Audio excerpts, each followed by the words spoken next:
Bonjour à tous et à toutes, bienvenue sur The Weekend Spoke. Alors les amis, aujourd'hui, l'on se retrouve à nouveau pour faire le débriefing de la rencontre ayant opposé le Nigeria au Cameroun. Un match comptant pour les huitièmes de finale de la Coupe d'Afrique des Nations, édition Côte d'Ivoire 2023. Alors les amis, comme vous le savez si bien, c'était un match déterminant. Un match au cours duquel les calculs n'étaient plus permis. Un match au cours duquel il fallait faire une grande prestation pour pouvoir espérer aller au tour prochain, au tour suivant. Et si vous avez suivi ma première vidéo que j'ai produite dans la journée, qui parlait notamment des debriefings, des pronostics à venir, vous verrez que j'avais comme essayé d'évoquer un peu cette rencontre dans cette analyse. Mais comme vous le savez si bien, les amis, si vous êtes nouveau sur cette chaîne et que vous découvrez cette chaîne, n'hésitez pas à vous abonner, à commenter, à liker et à partager les vidéos qui vont suivre, et notamment celle-ci. Sans plus tarder, les amis, que dire de cette rencontre?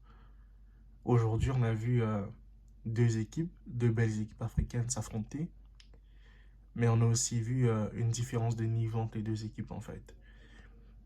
On a vu d'un côté le Nigeria qui a été franchement excellent. Le Nigeria n'a pas lâché le Cameroun de la première minute jusqu'à la dernière minute de jeu. Certes, en deuxième période, ils ont quand même eu des petits flottements, mais la première période était franchement de très très bonne facture. Personnellement, aujourd'hui, je ne m'attendais pas à ce qu'on doit plus débuter la rencontre parce que pour moi, aujourd'hui, je me disais que bon, un grand match comme ça, sûrement que Onana va jouer la rencontre. Mais bon, à la grande surprise générale, on a vu que Rigobert Song a fait jouer Fabrice Ondoa. Bon, il s'est dit que c'était la sécurité, que le gars allait rassurer. Ce qui n'a pas forcément été faux parce qu'il a fait un très beau match, Fabrice Ondoa. Il a essayé de faire des arrêts déterminants, c'était ça.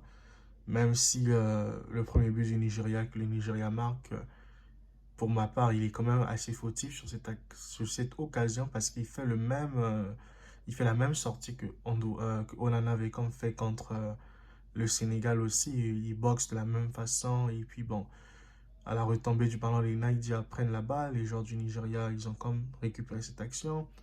Puis ils se démarquent, ils essaient de frapper, mais bon, ça part sur le joueur qui est comme en enjeu et le but est refusé. Déjà, ce but que le Nigeria avait déjà mis là, les gars, même s'il avait été refusé, devait être un signal d'avertissement pour le Cameroun.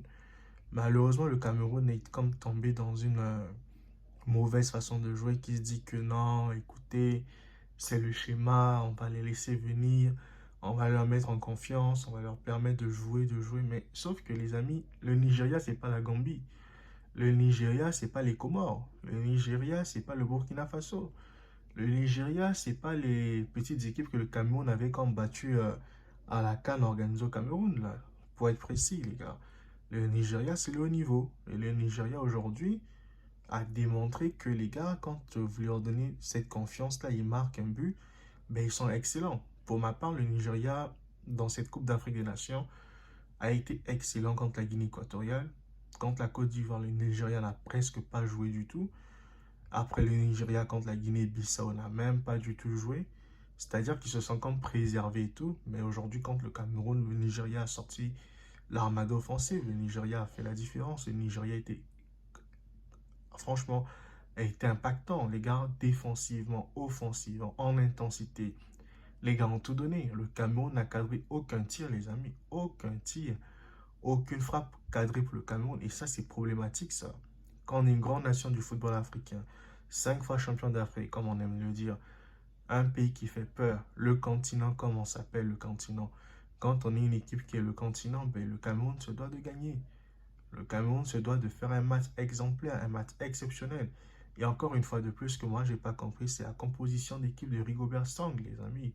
Rigobert Song, franchement, c'est un entraîneur, un sélectionneur, si on devrait dire ça comme ça. Franchement, qui n'a pas une équipe définie, en fait. Il n'a pas... franchement, sur les côtés, moi, je m'attendais à voir Yongwa et puis Tchato débuter la rencontre. Mais bon, Anouzaki, Moumi, Gamaleu et voilà.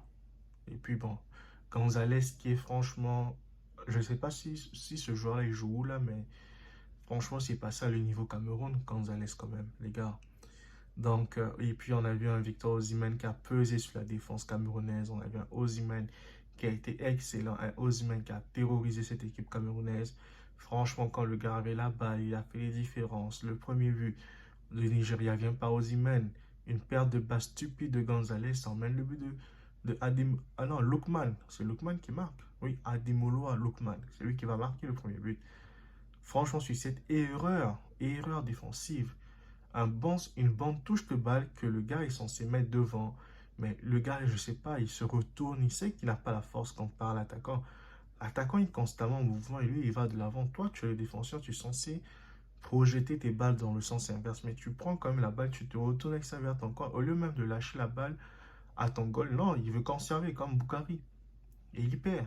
Le physique d'Osimhen fait en sorte que le gars, il n'a pas les appuis nécessaires, il tombe, il perd la balle.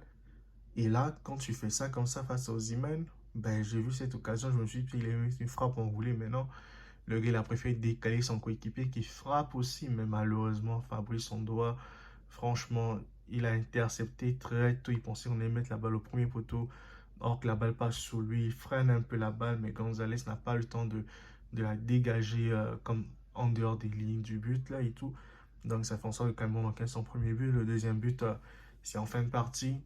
Au moment où Vincent Boubacar rentre, on se dit, bon, Boubacar va apporter quelque chose. Mais non, les gars, c'était sans connaître le Nigeria. Le Nigeria met une accélération sur le côté droit. Le gars, il centre et tout. Il fait un très beau centre. Non, c'est la gauche. Il fait un très beau centre. Et puis bon, ça emmène le deuxième but de toujours le même buteur, Lookman. Lookman surjoue au premier poteau. On doit la touche, mais c'est pas assez fort pour pouvoir la mettre, la renvoyer en fait. Et bon, ça fait un 2-0. Donc, quand on voit un scénario pareil, on voit une équipe du Cameroun qui joue pareillement, qui n'a pas les arguments nécessaires, qui n'a pas une bonne idée de jeu, un bon fond de jeu, ben, ça fait en sorte que l'équipe est plombée.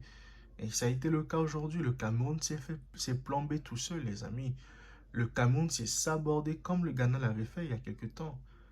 Même si j'étais là, j'étais en train d'observer, je disais, ah, la belle famille peut revenir au score. Mais non, les gars, le Cameroun aujourd'hui était inexistant. Et je disais ça à ma blonde. Je lui disais que, écoute, le Cameroun a fait ça contre la Gambie. On avait cru que c'était vraiment un match exceptionnel. Mais là, le Nigeria aujourd'hui, c'est autre chose. C'est un autre niveau, les amis. Le Nigeria, là, c'est un autre level. Et puis, regardez la défense camerounaise, comment elle est flottante, les gars.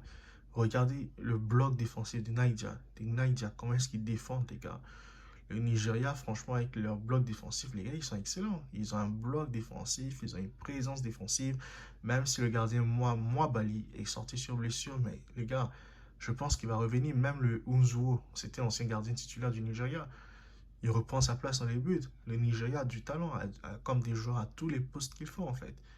Mais aujourd'hui, ce qui a manqué aux Lions indomptables du Cameroun, c'était cette grinta-là, le M, les Camerounais, comme on dit, cette grinta, cette force de jouer. Et je vois qu'il y a vraiment du travail à faire au sein de l'Africa Foot. Il faut que l'Africa Foot puisse rebâtir l'équipe camerounaise, qu'il n'y ait plus des collusions entre les institutions Cameroun, qu'on laisse à l'Africa Foot faire son job, qu'on laisse à Samuel Eto'o le temps de construire l'équipe nationale du Cameroun. Parce que quand vous voyez un peu au niveau de la France, hein, des autres fédérations du monde, est-ce que vous voyez le président de la fédération est tout le temps mis dans des salles dossiers, on le critique tout le temps? Non, on ne parle jamais des présidents fédés. Mais quand c'est le Cameroun, on trouve toujours tous les moyens de mal parler de Samuel Eto'o, de le reprocher des choses alors qu'il n'est pas à l'origine, c'est pas lui qui va faire ces choses en fait. Donc, pour ma part, il faudrait laisser le temps aux Lions indomptables de se reconstruire, à la Fédération camerounaise de football de se reconstruire, à Samuel Eto'o d'emmener un vrai projet, de bâtir son projet, d'emmener les hommes qu'il faudra. S'il faut que Rigobert Song s'en aille, ben il va s'en aller et qu'on ramène un entraîneur capable de rebooster cette équipe, de permettre à ce que des joueurs comme Choupo-Moting, Brian Bemo, même si aujourd'hui il était blessé, franchement d'avoir un bon fond de jeu, une discipline doit s'imposer en équipe nationale du Cameroun, que tu sois au Nana, que tu aies signé pendant que tu n'étais pas les Lions indomptables dans un club et quand tu appelles en Lions indomptables, tu dois revenir parce que Onana aujourd'hui, même s'il n'a pas joué cette rencontre, mais je pense qu'il s'est sabordé tout seul. Déjà, quand on l'avait appelé, le gars l'avait dit faire match Wigan. Après, le gars, il reste encore pour ton Tottenham. La Coupe d'Afrique des Nations débute, il vient genre un jour après que la compétition ait débuté. Alors que tu as un grand joueur comme Mohamed Salah qui est en train de jouer le titre en première ligue en soi avec Liverpool, qui abandonne son équipe de Liverpool, qui vient participer avec l'Égypte dans toutes les choses, toutes les phases de choses.